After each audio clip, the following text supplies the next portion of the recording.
כשלי היה קשה, עכשיו תסתוע טורנדו בחזרה, este placer. Este árabe Sí. nació a Hebrón. Y la madre de la sarta eran vecinas. Y las dos parieron. La sarta dona parió a la sarta Esther. Y la árabe parió a este anciano que se llamaba Ibrahim. Y un día la turca le dio leche a la babá. Y la babá nuestra, la babá dona, le dio leche a Ibrahim. Eso se llama hermanos. De aquí de ahí pasaron años. ¿Leche de teta? Sí, mamá, se dio a titar. Le dio a titar, sí, la araba.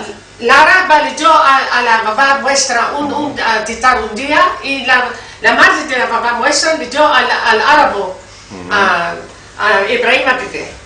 Y de aquí de ahí, pues, la babá se casó con el Rav Cuenca y pasó a Jerusalén.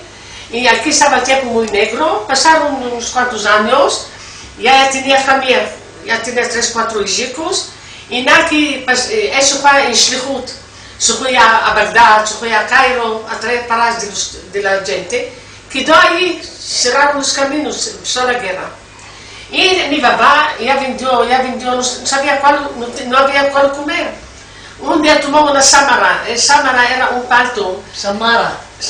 Argento Di Pilush, argento de parvá, y afuera era ropa preta hermosa.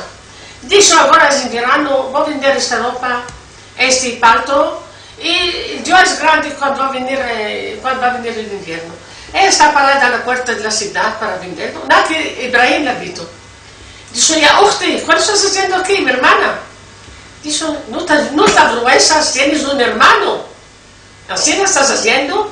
Tomó un turquito que caminaba con un cesto a la espalda. Se lo hinchó de todo el pueblo. Y cada jueves le enviaba un cesto a la papá. A este modo eran a los tiempos. Turcos con judíos eran como hermanos. איך אומרים, בהמשך לזה, איך אומרים